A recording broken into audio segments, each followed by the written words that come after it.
Good evening, everybody. Hope you're all doing well. Welcome to the DDMM YouTube channel. Hopefully you're not hearing me in stereo now, and hopefully you're hearing me loud and clear. Welcome to a very unofficial, impromptu, relaxed, because this wasn't a formal official stream as part of the Club 100 iRacing Championship, but it is the qualifying shootout for our own version of the Indy 500, the simply Catnip Indy 250.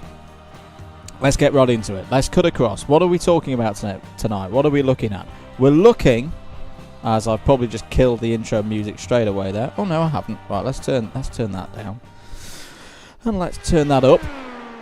Welcome to the midst of a qualifying session. For those of you who know your Indy 500, it's pretty much working out the same as a normal Indy 500 qualifying, in that drivers going out doing 4 lap times and their average lap time is best. I'm just going to turn myself down a little bit because I think I'm a little bit loud on a Sunday evening.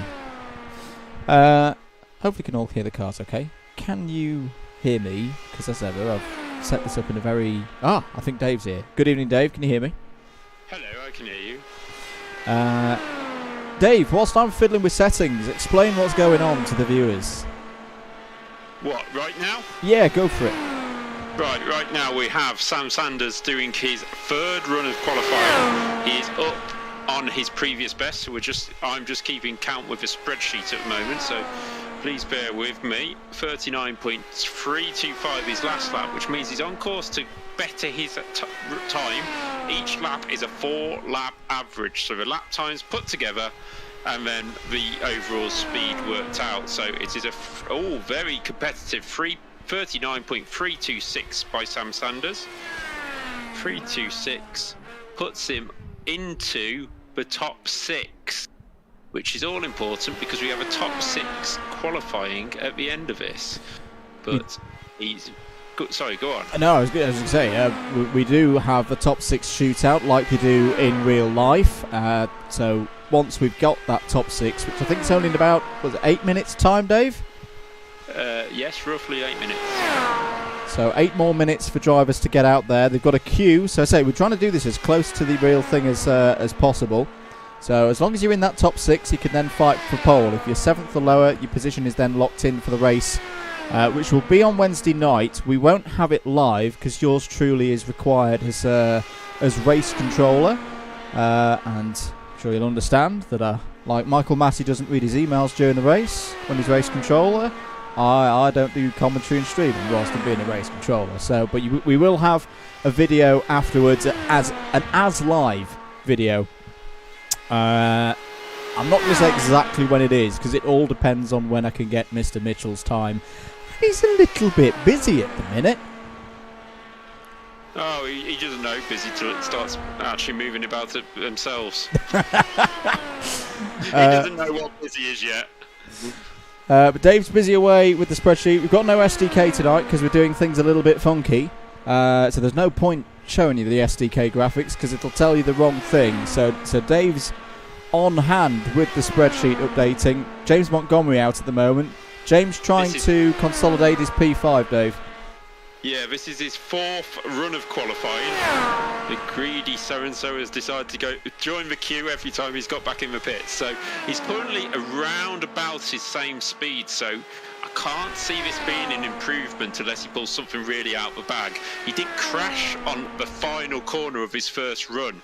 So it's going to be interesting to see what happens from there.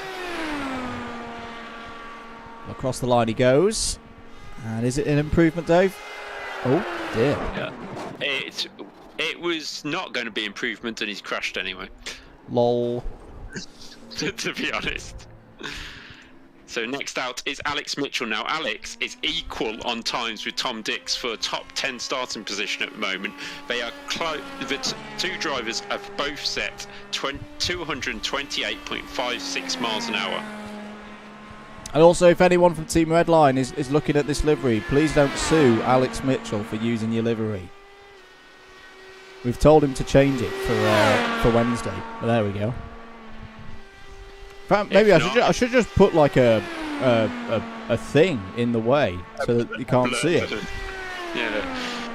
Or maybe he's just got to run the Catnip livery, because I don't think Chris Hansen's racing. If I just do that, nobody can then see it is a highly illegal livery as he goes around the circuit.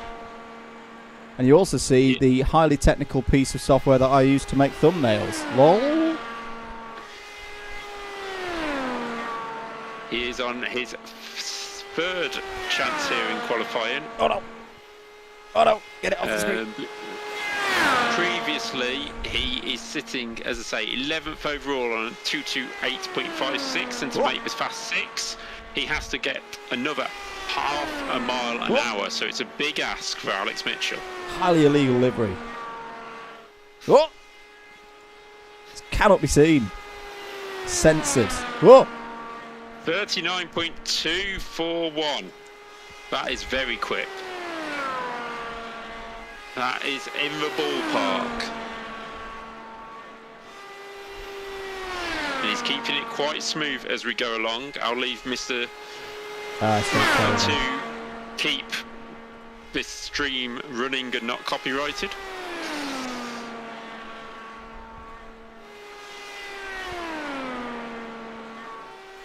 We do. I know what we'll put on screen. There we go. No, we have a run of. This is Mitchell. There's Summers as the last person to go. So Ian Summers will be the last person to go before the fast 6. Highly illegal. No! Whoa! You know, I can't actually see what you're doing, I just can hear it. You can watch it back on the stream later on the DDMM YouTube channel. No! Oh, I'll have to. No! Third lap for Alex Mitchell, a 39.345, meaning he is in contention to knock Sam Sanders off, but he needs a really good run here. He's currently on 229.05, and he needs to beat 229.04. We don't want him in the top 6. We don't want to do this again. And if anyone's getting dizzy already, we've got a whole race of this to go. So Alex Mitchell comes to the line, and he is going to set, I presume, a 39. It is a bit expected. Yes, a 39.387, which gives him a time of 228.92. So not good enough for. He's going to put him in 8th place. Please may there be another car on this circuit that I can switch to. Yes, there is. Charlie Summers. Oh, but he's in the fence! He's in the wall! That's a great start. Have we got anybody else? Should be Ian Sumner, I think. Not sure. Is anybody else coming out? Can't see anybody else on the circuit at the moment. He did. Oh, Summers is last to go. He says it's fast 6 time. Okay. Who have we got in the fast 6, Dave? So in the fast 6, we do have Steve Hicks, Michael Preston, Patrick Pisgay, Cameron Watson, James Montgomery, and Sam Sanders. And it will go in reverse order. We should have out Sam Sanders first. So he's on the roll. This is one attempt, isn't it, Dave? So it's like a Q3. Yeah. Everybody's times are now wiped. This is a perfectly legal move. We're not actually sure it's quick. As long as you come out on that bit of the pit exit, you're fine.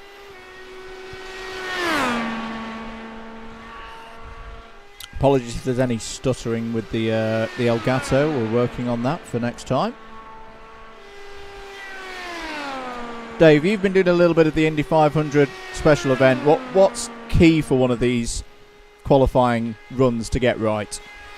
I think for the qualifying run, it's consistency. You do have to be quick but consistent, because obviously you can go really quick on the first run the second run, and then the third and fourth lap may suffer from it. So if you can keep it smooth, and it's keeping the momentum, that's the word I'm looking for, keep the momentum going, and we can try and get a consistent lap time. Sam, for example, has had runs where he's been 39.2 twice and then 39.3, and his first run was constant 0.3. So he is really a driver who likes that consistency, if not ultra fast.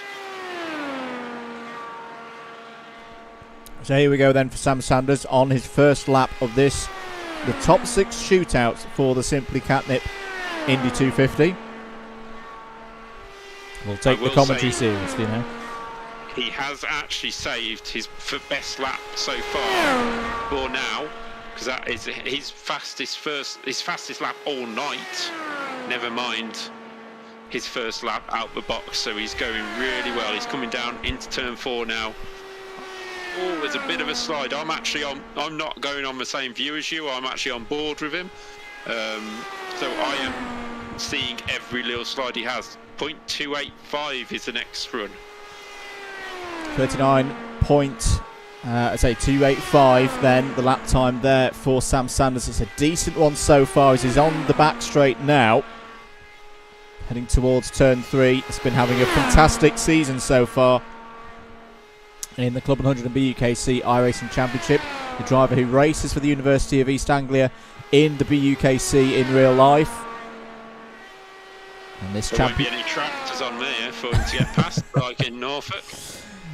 Yes, this championship, it's all multidiscipline, of course. It's the only time that we'll see the Indy cars this season. And we've already had one of our oval events this year, which was the NASCARs at Daytona earlier in the year. So if you missed that, you can view that on the channel here on DDMM. If you're enjoying the stream, you're enjoying your Sunday evening, give us a subscribe, give us a thumbs up and all that business as well.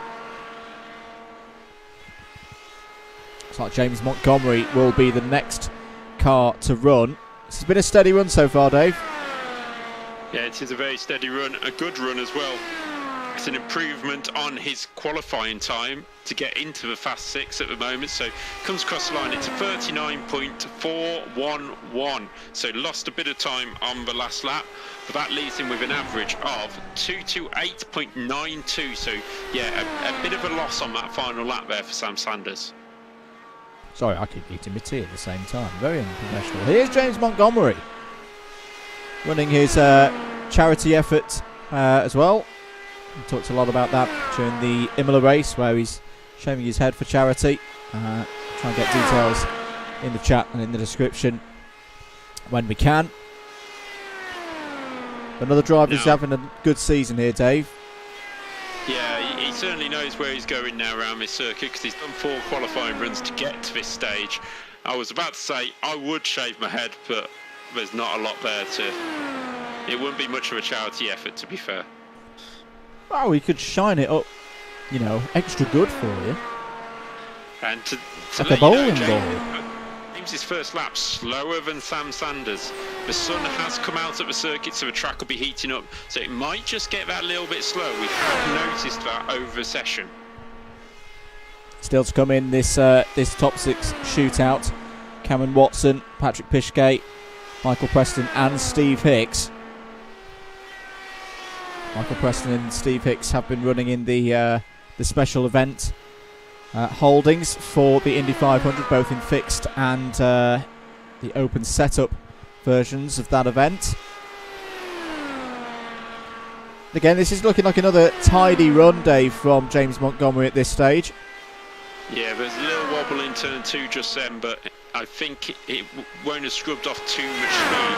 Going back to Preston, he did very well today, finishing in the top 5 or 6, I believe, in his group. So a great run there by Michael Preston, and it should boost his confidence coming into this session, even though he did say he's aching a little bit from 500 miles already today.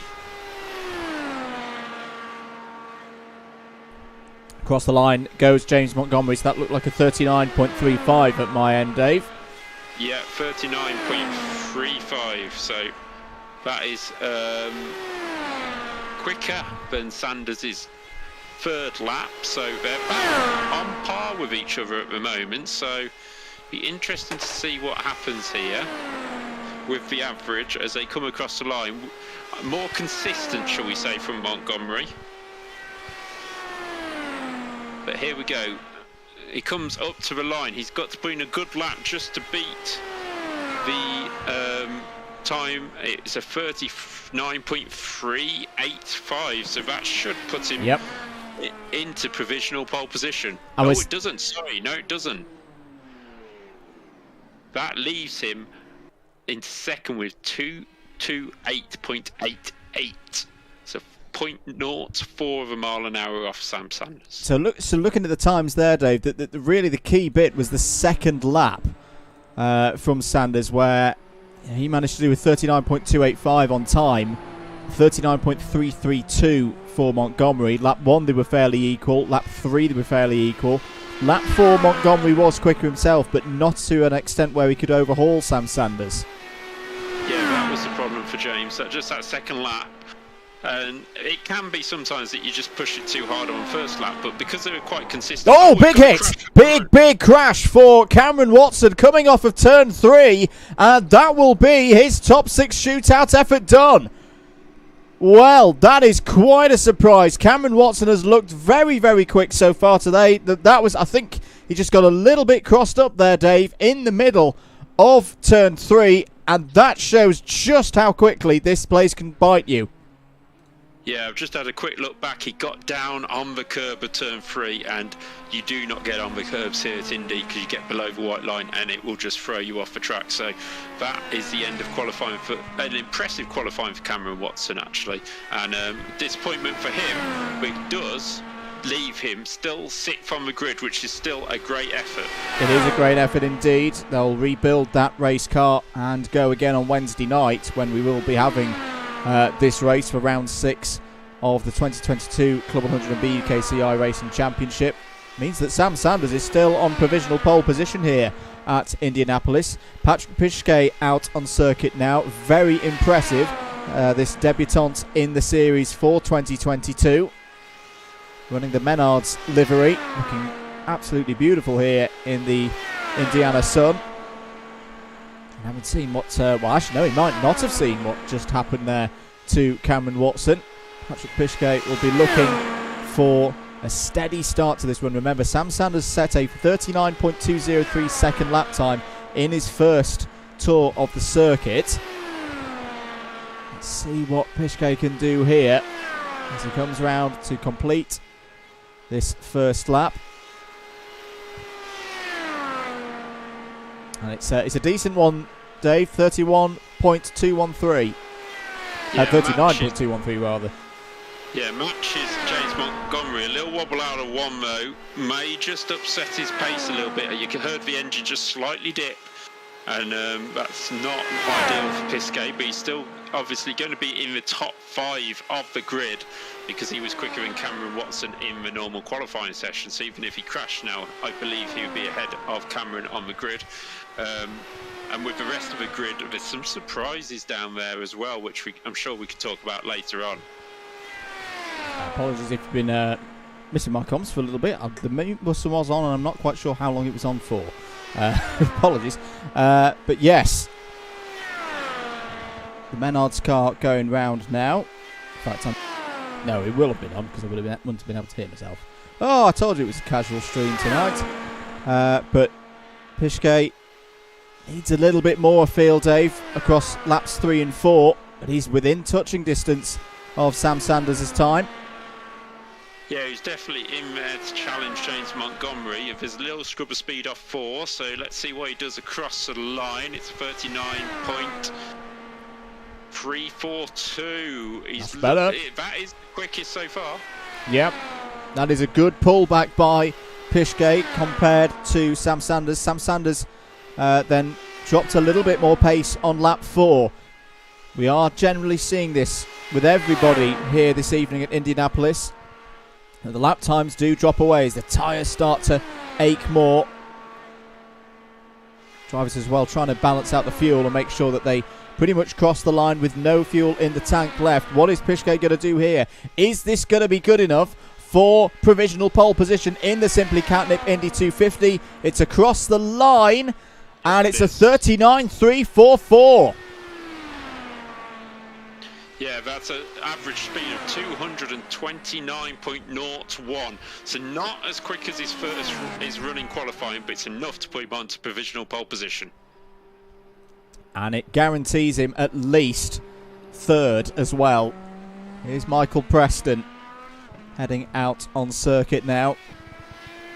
Second fastest through the qualifying session, or the first phase of the qualifying session held here tonight. You can see those times up on the left-hand side. Those were the times, or the 4-lap average in terms of speeds here at Indianapolis. If you're just joining us, we're here running the top 6 shootout for Wednesday night's Simply Catnip Indy 250, round 6 of the 2022 Club 100 and BUKC iRACING Championship. Andrew Mather and David Whitehouse on commentary duties for you. And of that top 6, seen Sam Sanders go quicker than James Montgomery. You saw Cameron Watson crash out on his first flying lap in a big incident through turn number 3. Patrick Pichgay has gone to the top of the timesheets though so far. It's a very good start though. This is looking really, really good. A 39.000. I think that might be the fastest single lap we've seen so far today, Dave. That's me filling in the form. Ah, sorry.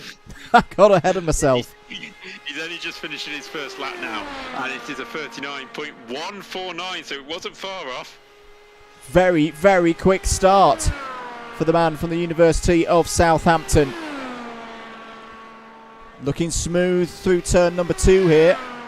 So in comparison to Pichgay, who did in terms of seconds, a 39.213. That is quite a big gap. That's over half a tenth of a second.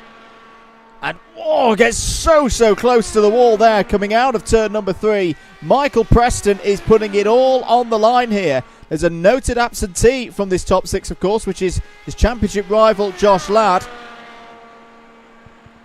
What is the lap time looking like this time around? It's looking like a 39.247. So the lap time has dropped off, but he's quicker than Pichgay again. Yeah, he's just... I think he took a little hesitant lift on the wobble, but it's still kept the speed going. He's still absolutely flat out and throwing everything at this. This is really putting the pressure on Steve Hicks, who is the one remaining driver to go after Preston completes his 4-lap qualifying run here at Indianapolis. This is the end of lap number 3. 229.6 miles an hour average after 2 laps. How's it looking now? It's a 39.294 in terms of time. This is looking very, very good at the moment for Michael Preston. He doesn't need to put it all out here on lap number 4. Has currently got 0.41 of a mile an hour in his pocket on the average. 39.344 seconds was the lap time from Patrick Pichgay on his final tour of this historic oval circuit. Here comes Michael Preston. Is this going to be the lap to give himself pole position at Indianapolis? He's coming to the yard of bricks now. 229.42 was the average miles an hour over 3 laps. Over 4 laps, it is good. 39.318. 229.29 miles an hour average. Michael Preston to pole position. Yeah, an absolutely brilliant lap by Preston there, putting it well clear. That was actually 1/100th of a mile an hour quicker than his qualifying run. So here we go then. One final driver in the mix here in this top 6 shootout. Running a classic livery that took Nigel Mansell to an Indy 500 victory in 1993. I think I'm right in saying that, or have I just made myself look like an idiot? He definitely won the championship in 1993. Yeah, I do think it's a 91 Newman Haas livery. Oh, okay. I don't know. I think somebody told me that, but who knows? Oh, we definitely know what we're on about. To be fair, Newman Haas didn't change their livery for years, so... but yes, he's definitely running an Aonige helmet. So 229.29 miles an hour is what, in terms of a speed, Steve Hicks has to beat. We'll be looking at the number of seconds as well, and it looks like he's slower than Michael Preston at this stage after 1 lap. Yeah, not the best of laps, but he's still well second quickest. And in his qualifying run, he had enough speed to be about 1/10 of a mile an hour quicker than the rest of the field. So he does have something in hand. It's just whether he can bring it out under the pressure. And it's whether the conditions have fallen right for him as well. The tiniest little change can have a huge effect around this circuit. Come to the end of lap number 2. Looking at that 39.247 second lap time from Preston on his second lap. 39.270 for Hicks. So he needs to find something here. And it was these third and fourth laps where Preston was absolutely lightning. Only dropped off by 0.5 of a second. On lap 3 did Michael Preston. You've got to feel for Steve Hicks. He's got to get it back down. Well, he's probably got to do about the same lap time that he did on lap number 2. That would be an extraordinary effort if he could do it. Here he is at the end of lap number 3. He's got to be in the 39.2s, I feel, Dave. It's a .322, so just outside, and it looks like Michael Preston will have pole position. Yeah, this is looking very, very good for Michael Preston. Can Steve Hicks keep it in P2? He's got one more tour of the circuit. He's got P5 guaranteed. He's gone further than Cameron Watson did, but can he displace Montgomery, Sanders and Pischke? Could be a key moment in the course of this race week for round 6 of the 2022 Club 100 and BUKC iRacing Championship. Here comes Steve Hicks off of turn number 4. What is the lap time going to be? What is the average speed going to be over 4 laps? It's going to be 39.33, 229.12 miles an hour over 4 laps on the average there. P2 for Hicks, but it's Michael Preston who takes pole position for the Simply Catnip Indy 250. What a top 6 shootout. Yeah, absolutely brilliant. Each driver putting it right on the line throughout that top 6 shootout, and I think Steve Hicks might be a little bit disappointed with that. Quite far down on looking at it, yeah, he's about 0.2 of a mile an hour down on his qualifying session, so he knows he could have done a little bit better with that. I'm going to correct myself. Mansell did not win the 1993 Indy 500. That was an MO year. That was an Emerson Fittipaldi year. No, My bad. He won the championship. He won the championship, but he didn't win the Indy 500. So before someone shouts at me for that, my bad. It's a Sunday night. I'm a little bit lazy. But there we go. That is your grid then for Wednesday night. We won't have the race live, unfortunately, because yours truly will be race directing that one, but we do have some people out on track. Oh, let's put them on the screen. Oh, Mike Hart's appeared. A bit late for qualifying. There we go. But yes, we will have delayed coverage of the Simply Catnip Indy 250 at a TBD date once we can get it recorded for the commentary. But I hope you've enjoyed this very short stream, just half an hour stream to do the top 6 shootout. And if you want to see more of this kind of stuff, do make sure you've clicked that subscribe button, the like button, the share button, all of that business. And thank you again for the continued support of the channel here. We went past 600 subscribers very recently here at DDMM. Go check out Dave's channel as well, Motorsport Magpie. I've been doing a lot of streaming of over on Twitch as well, of the Indy 500 efforts. But for now, thank you for joining us, thank you for watching, and we'll see you very, very soon for more racing here on the Double Dash Motorsport Media YouTube channel.